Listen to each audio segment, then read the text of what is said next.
दोस्तों, इस वीडियो में हम लोग बात करेंगे बाल विकास के प्रथम चैप्टर जिसका नाम है बाल विकास की अवधारणा और इसका अधिगम से संबंध, इसके बारे में। तो यहाँ पर हम जो चाइल्ड डेवलपमेंट है यानी कि बाल विकास है उसकी अवधारणा यानी उसके कंसेप्ट को समझेंगे, जो कि आने वाली जो परीक्षा है आपकी वर्ग 3 यानी कि प्राथमिक शिक्षक पात्रता परीक्षा उसके लिए महत्वपूर्ण रहेगा। और इसका जो अधिगम यानी लर्निंग से जो इसका रिलेशन है उसको भी हम यहाँ पर अध्ययन करेंगे।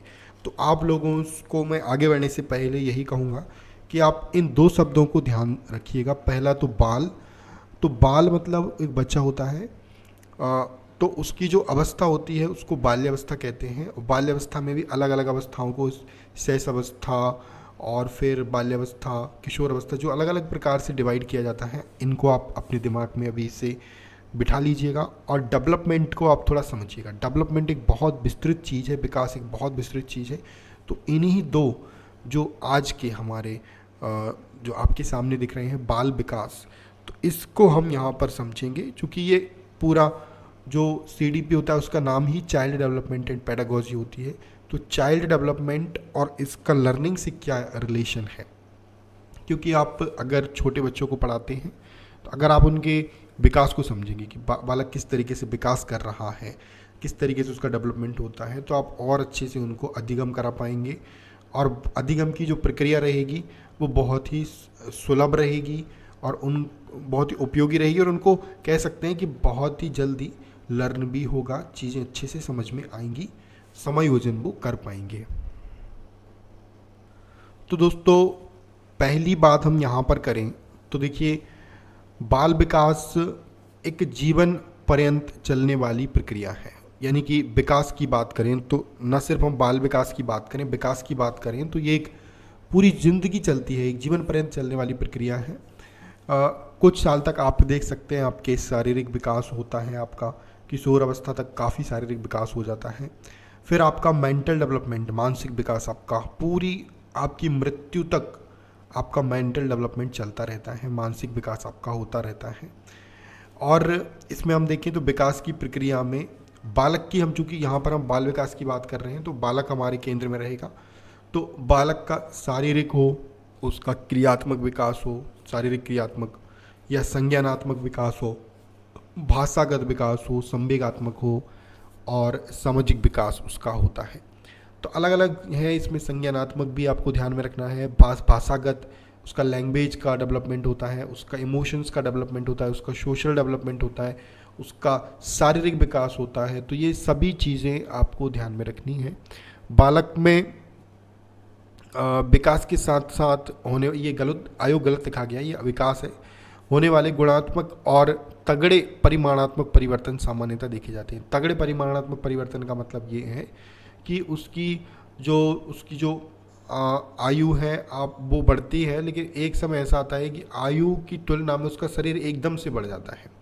तो ये परिमाणात्मक परिवर्तन भी देखे जाते हैं। इसी तरीके से मानसिक विकास उसका एकदम से हो जाता है, कुछ एकदम से चीज़ें हो जाती हैं अचानक, तो उनको तगड़ा परिमाणात्मक परिवर्तन भी, या एकदम कह सकते हैं कि एकदम परिवर्तन हो गया, वो हम समझ सकते हैं। तो बालक में क्रमबद्ध रूप से होने वाले सुसंगत परिवर्तन की क्रमिक श्रृंखला को विकास कहते हैं। तो देखिए, विकास जो है एकदम से ऐसे भी नहीं होगा कि पता चला बच्चा छोटा है और एकदम से आप कहने लगेंगे कि वो स्कूल जाने लायक हो गया, मतलब पैदा हुआ और स्कूल जाने लायक, ऐसा नहीं है। एकदम से नहीं होता, धीरे धीरे धीरे धीरे धीरे चीज़ें सीखता है बालक। आपने भी अपने आप को आप समझ सकते हैं किस तरीके से धीरे धीरे आपने अपने आप को डेवलप किया होगा, और वातावरण किस तरीके से सहयोगी रहा है आपको डेवलप करने में। बहुत सारी चीज़ें, परिवार का वातावरण, परिवार के लोग, भाषा का विकास, बहुत सारी चीज़ें होती हैं जिनसे विकास होता है। बहुत बड़ा टर्म है दोस्तों विकास। तो ओवरऑल हम एक लाइन में कहें तो क्रमबद्ध रूप से होने वाले सुसंगत परिवर्तन की क्रमिक श्रृंखला को ही हम विकास कहते हैं। और अधिगम को हम क्या बोलते हैं? लर्निंग। लर्निंग यानी याद करना या सीखना। तो इसका मतलब सीखना एक निरंतर चलने वाली प्रक्रिया है तथा जीवन पर्यंत कुछ ना कुछ हम सीखते ही रहते हैं। परिस्थिति तथा आवश्यकता सीखने की गति को बढ़ाती रहती है। सीखने के लिए कोई स्थान निश्चित नहीं होता, कहीं भी व्यक्ति कभी भी कुछ भी सीख सकता है। मनोवैज्ञानिक भाषा में सीखने को ही अधिगम कहा गया है। तो देखिए, हम नॉर्मली हम क्या बोलते हैं कि मैंने आज ये सीखा, मैंने ये पढ़ा या मैंने ये याद किया। लेकिन मनोवैज्ञानिक क्योंकि अब हमने जो है शिक्षा को मनोविज्ञान से जोड़ दिया है, और अब हम वो वाला काम नहीं करते कि पता चला मार रहे हैं और मार मार के बच्चों को पढ़ाना है। पूरे बच्चे के मानसिक स्थिति को समझेंगे, उसके मनोविज्ञान को समझेंगे, फिर उसको कैसे उसको पढ़ाया जाए, कैसे चीज़ों के प्रति वो रुचि उसके अंदर पैदा हो बच्चों के अंदर, वो हमारा उद्देश्य है। तो इसलिए हमने मनोविज्ञान की भाषा में अधिगम कहते हैं, है ना। तो ये चीज़ आपको ध्यान में रखनी है। और कभी कभी क्या लगता है, आपके पास कोई एग्ज़ाम आ गया अचानक से, जैसे अभी आपका वर्ग 3 का एग्ज़ाम आ गया सपोज़ करिए, तो आप लोग बहुत तेज़ी के साथ अब आप लर्न करेंगे, बहुत तेज़ सीखेंगे। जितना आप पिछले 1 साल से अगर आपने नहीं पढ़ा होगा, तो आप इतनी तेज़ी से आप जो है अब लर्न करेंगे। तो कहने का मतलब ये है कि सीखना एक निरंतर चलने वाली प्रक्रिया है, और परिस्थिति अब वैसी आ गई है और आवश्यकता भी बढ़ गई है, तो आप सीखने की गति बढ़ा देते हैं। परिस्थिति आवश्यकता कम वैसी नहीं होती, तो आप उसको कम भी कर सकते हैं। तो दोस्तों यहाँ पर अब हम बात करेंगे लर्निंग की कुछ परिभाषाओं की। तो बहुत सारी अलग अलग परिभाषाएं लर्निंग की दी गई हैं, और ये सभी परिभाषाएं बहुत ही महत्वपूर्ण हैं, इनसे क्वेश्चन बहुत ज़्यादा बनते हैं।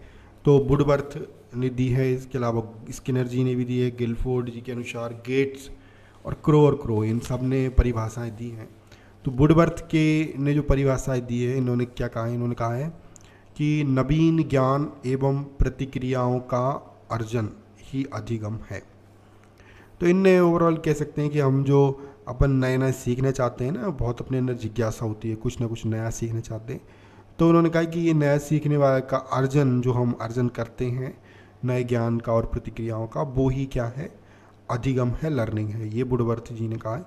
स्किनर के अनुसार, स्किनर ने क्या कहा है, तो इन्होंने कहा है कि व्यवहार में उत्तरोत्तर अनुकूलन।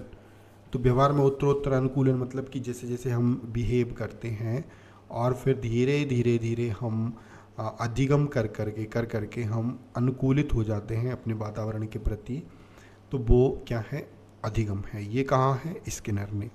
फिर तीसरा है गिलफोर्ड। तो गिलफोर्ड ने क्या कहा है, उन्होंने कहा है कि व्यवहार के कारण व्यवहार में होने वाला स्थायी परिवर्तन ही अधिगम है। तो गिलफोर्ड को आप स्थायी से याद कर सकते हैं कि गिलफोर्ड स्थायी है, यानी कि व्यवहार के कारण व्यवहार में होने वाला स्थायी परिवर्तन अधिगम है। गेट्स और अन्य ने कहा है कि अनुभव व प्रशिक्षण के माध्यम से व्यक्ति के व्यवहार में आने वाला स्थायी परिवर्तन ही अधिगम है। तो गेट्स व अन्य लोगों ने इन्होंने कहा कि भाई अनुभव और प्रशिक्षण जब आप लोगे, तो आप उसके बाद जो है, आप अनुभव और प्रशिक्षण के बाद आपकी जो व्यवहार है उसमें एक स्थायी परिवर्तन आ जाएगा, और यही क्या है, अधिगम है। क्रो ने क्या कहा है, उन्होंने कहा है कि नया ज्ञान, आदत एवं अभिवृत्तियों का अर्जन ही अधिगम है। तो क्रो ने क्या कहा, आदत, अभिवृत्तियों, नए ज्ञान का अर्जन ही अधिगम है। तो आपको यहाँ से याद रखना है, वुडवर्थ, स्किनर, गिलफोर्ड, गेट्स और क्रो, ये 5 ओवरऑल हम कह सकते हैं कि मनोवैज्ञानिक है जिन्होंने परिभाषाएं दी हैं। तो वुडवर्थ ने नवीन ज्ञान का अर्जन बताया है, स्किनर ने उत्तरोत्तर अनुकूलन व्यवहार में बताया, गिलफोर्ड ने स्थायी परिवर्तन व्यवहार के कारण व्यवहार में हो जाए, गेट्स ने बताया है कि अनुभव और प्रशिक्षण के कारण व्यक्ति के व्यवहार में आने वाला स्थायी परिवर्तन है अधिगम।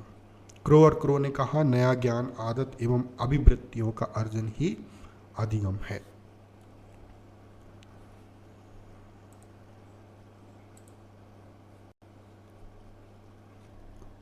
तो दोस्तों अब हम बात करेंगे अधिगम के सोपानों की। तो यहाँ पर आप देख सकते हैं कि अधिगम के सोपान, इसमें आपको 8 यहाँ पर सोपान दिखाई देंगे, जिसमें कि अभिप्रेरणा, जिसको हम मोटिवेशन कहते हैं, लक्ष्य, उद्देश्य, आपका गोल, तत्परता, वातावरण की बात करें, अनुक्रिया की बात करें, समायोजन, व्यवहार में परिवर्तन, स्थायीकरण। तो ये अधिगम के सोपान हैं, इनको विस्तार से आगे के अध्यायों में बताया गया है। तो अभी आपको मात्र याद रखना है कि अधिगम के सोपानों में अभिप्रेरणा है, लक्ष्य उद्देश्य है, तत्परता है, वातावरण, अनुक्रिया, समायोजन, व्यवहार में परिवर्तन और स्थायीकरण, ये सब क्या है, अधिगम के सोपान है। तो ये आपको याद रखना है। नेक्स्ट हम स्लाइड ले लेते हैं। तो सीखने के बारे में हम बात करेंगे, सीखने के प्रकार किस प्रकार के होते हैं। तो चूँकि अधिगम का मतलब होता है सीखना, और अधिगम के प्रकार यानी सीखने के प्रकार, बात वही है। तो ये 3 तरीके के होते हैं, एक तो ज्ञानात्मक होता है, एक भावात्मक और एक क्रियात्मक। तीनों को थोड़ा समझते हैं। तो हम तीनों को थोड़ा समझते हैं। तो ज्ञानात्मक है पहला।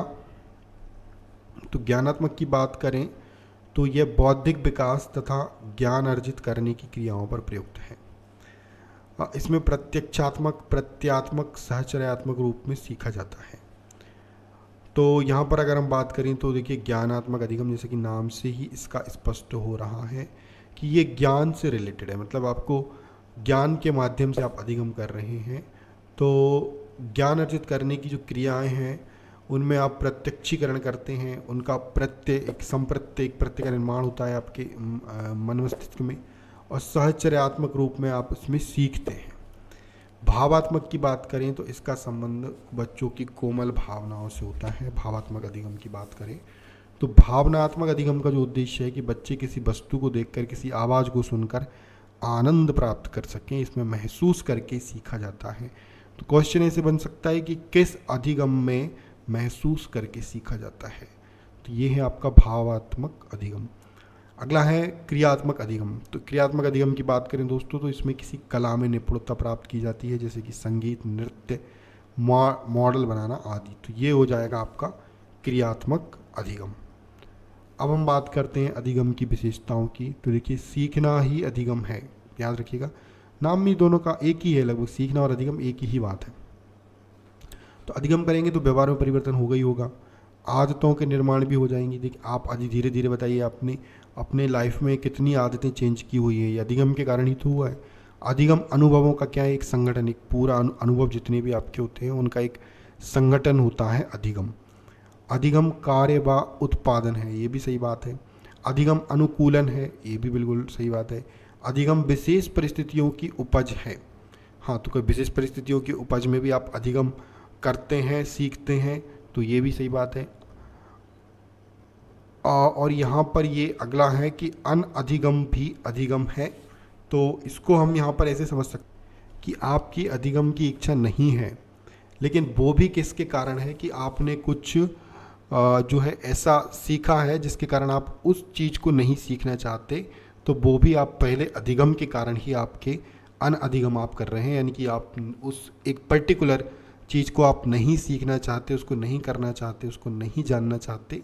तो अनधिगम भी अधिगम का ही परिणाम है, अधिगम ही है। अधिगम एक सार्वभौमिक प्रक्रिया है, कह सकते हैं कि सभी जगह होता है अधिगम, सार्वभौमिक प्रक्रिया है, और निरंतर चलने वाली एक सतत प्रक्रिया भी अधिगम है। अब अधिगम दोस्तों देखिए, जैसे बात करें तो आपको अधिगम जो होता है सीखते हैं आप या छोटे बच्चे सीखते हैं, तो उनको कुछ चीज़ें हैं जो उनको प्रभावित करती हैं, इन्हें कारक कहते हैं।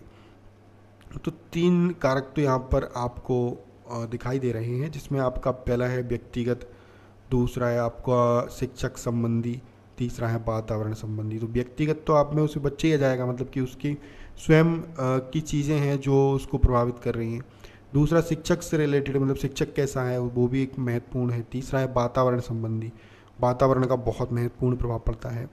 तो पहले बात करें हम व्यक्तिगत कारक की। तो देखिए व्यक्तिगत कारक की बात करें तो अभिप्रेरणा अधिगम को सर्वाधिक प्रभावित करने वाला कारक होता है। मोटिवेशन यानी अभिप्रेरणा। दोस्तों अगर आपके अंदर अभिप्रेरणा है तो आप ये मान के चलिए, अगर आपके अंदर कोई भी ताकत नहीं है तो भी आप बहुत बलवान हैं, क्योंकि आपके अंदर एक ताकत है, एक मोटिवेशन है, कुछ करने की, कुछ पाने की, कुछ कर जाने की इच्छा शक्ति है। तो अभिप्रेरणा जो है अधिगम को सबसे ज़्यादा प्रभावित करने वाला कारक है, सबसे ज़्यादा।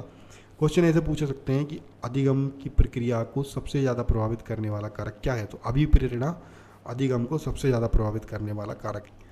दूसरा दोस्तों है इच्छा शक्ति। इच्छा शक्ति होना बहुत ज़रूरी है, इच्छा शक्ति भी प्रभावित करती है। अगर इच्छा शक्ति है तो आप बहुत अच्छे से सीख पाएंगे, अगर इच्छा शक्ति खत्म हो गई तो फिर कैसे करेंगे काम, बताइए। शारीरिक मानसिक स्वास्थ्य, आपका अगर शारीरिक मानसिक स्वास्थ्य अच्छा है तो भी आप बहुत अच्छे से आप जो है सिखा पाएंगे और सीख पाएंगे, मतलब सीख पाएंगे। और शिक्षक पर भी निर्भर करता है, शिक्षक भी तभी अच्छा सिखा पाएगा जब उसका शारीरिक और मानसिक स्वास्थ्य अच्छा होगा। तो यहाँ पर हम बालक की बात कर रहे हैं, तो बालक का शारीरिक मानसिक स्वास्थ्य भी अच्छा होना चाहिए, उसकी इच्छा शक्ति भी होना चाहिए, उसकी आयु का व्यक्तित्व भी अच्छा हो, मतलब आयु उसकी और उसका जो आयु के हिसाब से उसका व्यक्तित्व भी डेवलप्ड होना चाहिए उतना, और अभिप्रेरणा उसको मोटिवेटेड भी वो होना चाहिए। तो ये 3-4 चीज़ें हमने डिस्कस की जो कि व्यक्तिगत कारक में आती हैं। दूसरा है शिक्षक संबंधी कारक। अब शिक्षक भी दोस्तों कभी कभी ऐसे पहुंच जाते हैं कि वो पढ़ाते हैं नहीं, स्कूल में बस आए और अपनी चाय पी के निकल लेते हैं। तो यहाँ पर बात करें तो शिक्षक, अब इस प्रकार के अगर शिक्षक होंगे तो क्या आपको लगता है कोई वो विषय वस्तु में निपुण होंगे या उनका प्रस्तुतिकरण अच्छा होगा? क्योंकि उनको समय ही नहीं मिलेगा ये सब करने के लिए, क्योंकि उनको तो अपने फ्री टाइम को निकालना है। वो नौकरी को एक प्रकार से ये मानते हैं कि ये तो जो है उनका टाइम पास है, और मतलब उनका जो एक पैसा कमाने का सोर्स मानते हैं, वो एक सेवा भाव नहीं रहता है। तो यहाँ पर दोस्तों बात करें तो शिक्षक अगर विषय वस्तु में निपुणता रखता है, विषय वस्तु का प्रस्तुतिकरण उसका अच्छा है, उसका व्यक्तित्व अच्छा है, तो आप ये मान के चलिए कि बच्चा बहुत अच्छे से सीखेगा। और अगर इन तीनों चीज़ों में कमी है तो वो नहीं सीख पाएगा, अच्छे से नहीं सीख पाएगा। तीसरा आ जाता है वातावरण संबंधी कारक। तो वातावरण में परिवार का वातावरण, विद्यालय और कक्षा का वातावरण, सामाजिक व सांस्कृतिक वातावरण, मनोवैज्ञानिक वातावरण, ये सब चीज़ें बहुत प्रभावित करती हैं। भले बालक का परिवार कैसा है, माता पिता का स्वास्थ्य कैसा है, घर में बीमारी हो, घर में आर्थिक कमी हो, घर में सामाजिक समस्याएं हो, सारी की सारी चीज़ें दोस्तों प्रभावित करती हैं। और आप सभी ने इन सब चीज़ों को महसूस भी किया होगा। आ जाते हैं नेक्स्ट और बात करेंगे बाल विकास की विशेषताओं के बारे में। दोस्तों अब बात करेंगे हम बाल विकास की विशेषताओं की। तो बाल विकास की प्रक्रिया की अगर बात करें तो प्राकृतिक, सरल और स्वाभाविक रूप में ये प्रक्रिया संपन्न होती है। बाल विकास में दोस्तों छात्रों, शिक्षक एवं अभिभावकों के लिए इसको महत्वपूर्ण माना जाता है। शारीरिक कार्य एवं व्यवहार में परिवर्तन की महत्वपूर्ण भूमिका होती है। इनको देखकर बाल विकास के बारे में जानकारी प्राप्त की जाती है।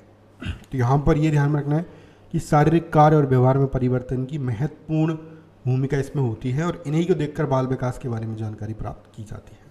बाल विकास एक क्या है, स्वाभाविक प्रक्रिया है, और बाल विकास की स्थिति का पता कुछ निर्धारित मानकों के आधार पर किया जाता है। आगे बात करें तो बाल विकास में विकास के स्तरों का वर्गीकरण करके उसके स्वरूप को निर्धारित किया जाता है। इसलिए हम यह कह सकते हैं कि बाल विकास एक वर्गीकृत प्रक्रिया है। तो वर्गीकृत प्रक्रिया मतलब इसमें अलग अलग उसकी स्वरूप निर्धारित करके और उनका अध्ययन करते हैं। बाल विकास एक मनोवैज्ञानिक प्रक्रिया है। मनोविज्ञान का संबंध तो पूरे बाल विकास से है, क्योंकि इसमें मनोवैज्ञानिक के कई सिद्धांतों, नियमों, अनुसंधानों का प्रयोग करके परिणाम तक पहुंचा जाता है। बाल विकास में सभी बच्चों के विकास में कुछ न कुछ अंतर पाया जाता है, और बाल विकास के सिद्धांत एवं इसके मापन की प्रक्रिया पूरी तरह विज्ञान के नियमों पर आधारित होती है। इसमें आप बाल विकास की अवधारणा को एक प्रकार की वैज्ञानिक प्रक्रिया कह सकते हैं। और बाल विकास आधुनिक एवं सामाजिक प्रक्रिया है, क्योंकि इसमें छात्रों के सर्वांगीण विकास के लिए वैज्ञानिक दृष्टिकोण का प्रयोग किया जाता है। तो काफ़ी महत्वपूर्ण विशेषताएं हैं, इन सभी विशेषताओं को आपको मेमोराइज करना। तो यहाँ पर दोस्तों अब बात करेंगे बाल विकास और अधिगम का संबंध क्या है, मतलब सीखने का संबंध क्या है। तो शारीरिक विकास के उच्च स्थिति की अवस्था में अधिगम या सीखने की प्रक्रिया तीव्र एवं स्थायी रूप में होती है, और शारीरिक विकास की अच्छी स्थिति ना होने पर अधिगम की प्रक्रिया दोस्तों धीमी हो जाती है।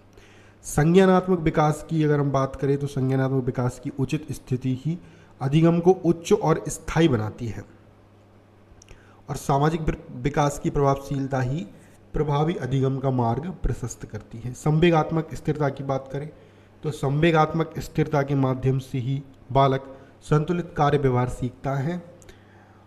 नैतिक विकास के आधार पर ही छात्र नैतिक कार्यों की एवं गतिविधियों को सीखता है। तो मानसिक विकास के आधार पर ही बालक द्वारा तर्क, चिंतन एवं खोज संबंधी गतिविधियां सीखी जाती हैं। तो देखिए ये जो चीज़ है ना, संबंध, दो चीज़ों का संबंध है। पहला तो है आपका बाल विकास और दूसरा है आपका अधिगम। तो इन दोनों के बीच में जो संबंध है उसको विस्तार से बताया गया है। तो जैसे कि बात करें शारीरिक विकास, तो बाल विकास में शारीरिक विकास एक उसका भाग है, और शारीरिक विकास अगर अच्छा होगा तो सीखने की प्रक्रिया कैसी होगी, तीव्र होगी, स्थायी हो जाएगी, है ना, और अच्छी नहीं होने पर धीमी हो जाएगी। ये सीधा सा 1 पॉइंट आपका हो गया। दूसरा है संज्ञानात्मक विकास। तो संज्ञानात्मक विकास की बात करें तो अगर संज्ञानात्मक विकास अंडर डेवलप्ड है या अच्छे से डेवलप नहीं हो पा रहा है तो जो है ठीक से अधिगम नहीं होगा। और अगर संज्ञानात्मक विकास उचित स्थिति में होता है तो अधिगम उच्च होगा और स्थायी होगा। आगे बात करें सामाजिक विकास की, तो सामाजिक विकास की प्रभावशीलता मतलब सामाजिक डेवलपमेंट किस तरीके से हो रहा है, वो अगर अच्छा हो रहा है, उसका प्रभाव अच्छा है, तो बालक का जो अधिगम है प्रभावी अधिगम होगा और उसका मार्ग प्रशस्त होगा। संवेगात्मक स्थिरता दोस्तों बहुत ही महत्वपूर्ण है, संवेगात्मक स्थिरता, और इसके माध्यम से ही बालक संतुलित कार्य व्यवहार सीखता है, क्योंकि आपके जो इमोशंस हैं उनको कंट्रोल करना, कहाँ पर कौन सी इमोशन का यूज़ होना चाहिए या नहीं होना चाहिए, ये सारी चीज़ें बहुत ही इंपॉर्टेंट होती हैं और इसको बोलते हैं संवेगात्मक स्थिरता। इसके माध्यम से ही बालक संतुलित कार्य व्यवहार सीखता है। नैतिक विकास की बात करें तो नैतिक विकास के आधार पर ही छात्र नैतिक कार्यों एवं गतिविधियों को सीखता है। आगे बात करें तो मानसिक विकास के आधार पर ही बालक द्वारा तर्क, चिंतन और खोज संबंधी गतिविधियां की जाती हैं। तो ये सब चीज़ें आपको दोस्तों महत्वपूर्ण हैं। अब हम बात करते हैं बाल विकास का उद्देश्य, आवश्यकता और महत्व के बारे में। तो देखिए सबसे पहली बात कही गई है उद्देश्य। तो उद्देश्य क्या है? देखिए बाल विकास का उद्देश्य क्या है? देखिए बाल विकास तो एक प्रक्रिया है, वो तो हर एक बालक में हो रही है, तो उसका अध्ययन जो हम कर रहे हैं, बाल विकास को समझ रहे हैं, उसका कुछ उद्देश्य है। तो उसका उद्देश्य में बेसिकली दोस्तों यही है कि बच्चे को समझना और उसको समझ के उसको वैसा अध्यापन कराना ताकि वो अपना प्रभावी रूप से अपने जो भी पढ़ रहा है, सीख रहा है, उसको समझ पाए, उसको सीख पाए और आगे चल के अपने जीवन को सुख में बना पाए और उनसे लाभ अर्जित कर सके। ये मेन उद्देश्य है। आवश्यकता की बात करें तो आवश्यकता तो बहुत ज़रूरी आवश्यकता है, क्योंकि बच्चों को हमें शिक्षा देना है, उनका शैक्षिक विकास करना है, उनका संवेगात्मक विकास करना है, समस्याओं का समाधान करना है। और महत्व की बात करें तो दोस्तों महत्व तो धीरे धीरे बढ़ता ही जा रहा है। साइकोलॉजी की बात करें, चाइल्ड साइकोलॉजी की बात करें, बहुत ही महत्वपूर्ण है। साइकोलॉजी के बेस पे ही हम बच्चों को आगे सिखा रहे हैं। तो ये सभी चीज़ें, तीनों जो टर्म्स हैं, ये बहुत इंपॉर्टेंट है। अब हम थोड़े पॉइंट्स पर आते हैं। तो बाल विकास के आधार पर शिक्षक द्वारा और स्कूल के माध्यम से विद्यार्थियों का अच्छा शारीरिक विकास किया जाता है। शिक्षक द्वारा और स्कूल के माध्यम से तो होता ही है, घर से भी होता है। बाल विकास के आधार पर विद्यार्थियों का मानसिक विकास को बढ़ाने का कार्य शिक्षक, विद्यालय, अभिभावक के द्वारा किया जाता है। बाल विकास द्वारा विद्यार्थियों में शिक्षण के माध्यम से और विद्यालय के माध्यम से सृजनात्मक विकास किया जाता है। याद रखिएगा, सृजनात्मक मतलब सृजन करना, है ना। नई नई चीज़ों की समझ विकसित हो बालक में, वो नई नई चीज़ों को ग्रहण करे, यही एक सृजन है। बाल विकास द्वारा विद्यार्थियों, शिक्षक एवं विद्यालयों द्वारा छात्रों की संवेगात्मक स्थिरता उत्पन्न करने वाली गतिविधियाँ उपलब्ध कराई जाती हैं। अगला है बाल विकास के आधार पर छात्रों का सामाजिक विकास भी किया जाता है। बाल विकास के आधार पर ही शिक्षक द्वारा प्रभावी शिक्षण अधिगम प्रक्रिया का आयोजन किया जाता है। बाल विकास के आधार पर ही विद्यार्थियों का भाषाई विकास किया जाता है। बाल विकास के आधार पर ही विद्यार्थियों को नैतिकता एवं मानवता का विकास करने के लिए प्रोत्साहित किया जाता है। तो देखिए भाषाई विकास की बात करें, प्रभावी अधिगम की बात करें, नैतिकता और मानवता के विकास की बात करें, ये सारी की सारी जो चीज़ें हैं इंटर रिलेटेड हैं और इनका उद्देश्य, आवश्यकता और महत्व से बहुत ही महत्वपूर्ण संबंध है। तो यहाँ पर दोस्तों हमने अंतिम हम स्लाइड पर आ चुके हैं और ये हमारा लेक्चर, जो कि हमारा पहला लेक्चर था बाल विकास के बारे में, जिसका नाम था बाल विकास की अवधारणा और इसका अधिगम से संबंध। तो इसको हमने यहाँ पर पूरा पढ़ा हुआ है।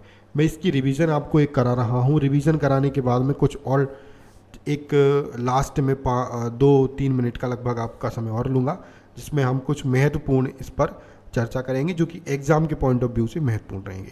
तो चलिए मैं आपको थोड़ा सा बता दूं। हमने बाल विकास पढ़ा है प्राथमिक शिक्षक के लिए, तो हमने उसकी कंसेप्ट को समझा, जो कि एक निरंतर चलने वाली प्रक्रिया है। शारीरिक, क्रियात्मक, संज्ञानात्मक, भाषागत, संवेगात्मक विकास होता है।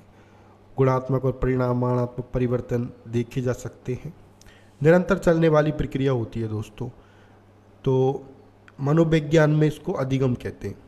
इसकी परिभाषा है वुडवर्थ ने नवीन ज्ञान प्रक्रियाओं का अर्जन बोला है, स्किनर ने व्यवहार में उत्तरोत्तर अनुकूलन को बोला है, गिलफोर्ड ने कहा है कि स्थायी परिवर्तन व्यवहार के कारण व्यवहार में हो जाए। गेट्स ने कहा है कि अनुभव व प्रशिक्षण के द्वारा व्यक्ति के व्यवहार में आने वाला परिवर्तन स्थायी परिवर्तन। क्रो ने कहा है कि नया ज्ञान, आदत एवं अभिवृत्तियों का अर्जन। तो ये कुछ परिभाषाएं हो गई। सोपान की बात करें तो अभिप्रेरणा, लक्ष्य, तत्परता, वातावरण, अनुक्रिया, समायोजन, व्यवहार में परिवर्तन, स्थायीकरण। सीखने के 3 प्रकार: ज्ञानात्मक, भावात्मक, क्रियात्मक। ज्ञानात्मक बौद्धिक विकास ज्ञान अर्जित करने की क्रियाओं पर है। भावात्मक का संबंध कोमल बच्चों की भावनाओं से है। क्रियात्मक का संबंध बात करें तो इसमें कला से संबंध, संगीत, नृत्य, मॉडल आदि। और विशेषताएं की बात करें तो सीखना ही है, व्यवहार में परिवर्तन होता है, आदतों का निर्माण होता है, अनुभवों का संगठन है, कार्य का उत्पादन है, अधिगमिक अनुकूलन है, विशेष परिस्थितियों की उपज है, अनधिगम भी अधिगम है, अधिगम सार्वभौमिक प्रक्रिया है, निरंतर चलने वाली सतत प्रक्रिया है। कारकों की बात करें तो व्यक्तिगत कारक बात की, शारीरिक मानसिक स्वास्थ्य की बात की, इच्छा शक्ति, प्रेरणा, आयु का व्यक्तित्व, शिक्षक संबंधी कारक बात की हमने, वातावरण संबंधी कारक। बाल विकास की विशेषताओं की बात की तो बाल विकास की विशेषताएं प्राकृतिक, सरल, स्वाभाविक रूप से संपन्न होती हैं। छात्रों, शिक्षक, अभिभावकों के लिए महत्वपूर्ण माना जाता है। शारीरिक कार्य में व्यवहार में परिवर्तन की महत्वपूर्ण भूमिका होती है। इनको देखकर बाल विकास के बारे में जानकारी प्राप्त की जाती है। एक स्वाभाविक प्रक्रिया है बाल विकास की स्थिति का कुछ ही पता कुछ निर्धारित मानकों के आधार पर किया जाता है। स्तरों का वर्गीकरण करके हम समझ सकते हैं। मनोवैज्ञानिक प्रक्रिया है। तो ये सारी चीज़ें हमने यहाँ पर डिस्कस की। इसका संबंध हमने डिस्कस किया कि किस तरीके से विकास सीखने से संबंधित है। आवश्यकता, उद्देश्य, महत्व की बात की। तो ये हमने यहाँ पर दोस्तों महत्वपूर्ण हमने डिस्कशन किया। अब दोस्तों ख़त्म करने से पहले मैं आपको कुछ पॉइंट्स मेमोराइज करा दूंगा। देखिए, एक नाम याद रखिएगा, स्कूल ऑफ इन्फेंसी। ठीक है, स्कूल ऑफ इन्फेंसी या नाम याद रखिएगा। ये स्कूल ऑफ इन्फेंसी जो है, कॉमेनियस ने इसकी स्थापना की थी 1628 में। ध्यान रखिएगा, स्कूल ऑफ इन्फेंसी। और एक पेस्टोलॉजी नामक जो है 18वीं शताब्दी में एक पुस्तक थी। तो इसमें बालक विकास का सर्वप्रथम वैज्ञानिक विवरण प्रस्तुत किया गया था। पेस्टोलॉजी ने किया था इस पुस्तक में। ठीक है, तो याद रखिएगा। और कुछ और महत्वपूर्ण है, स्टैनले हॉल को जो है बाल अध्ययन का पितामह कहा जाता है। स्टैनले हॉल, ध्यान रखिएगा, स्टैनले हॉल को बाल अध्ययन का पितामह कहा जाता है। ठीक है, और यहाँ पर कुछ और बात करें तो इसमें कई वैज्ञानिक आते हैं। क्रो की हमने चर्चा की, आइंजैक आते हैं, हरलॉग आते हैं, बर्क आते हैं। इसके बारे में और आप विस्तार से ज़रूर, आपके पास बुक्स वगैरह हो तो आप ज़रूर पढ़िएगा। और बेसिक्स सी चीज़ें हमने यहाँ पर समझी हैं। इसको करने के बाद आप बुक्स में आपका इंटरेस्ट आएगा, बुक्स भी आप पढ़िए, तो बुक्स से आपको चीज़ें और स्पष्ट हो जाएंगी। बुक पढ़ना बहुत ही महत्वपूर्ण है दोस्तों। तो इस लेक्चर को देखने के बाद बुक ज़रूर आप पढ़िएगा। तो इस लेक्चर को देखने के लिए आपका बहुत बहुत धन्यवाद। Thank you very much.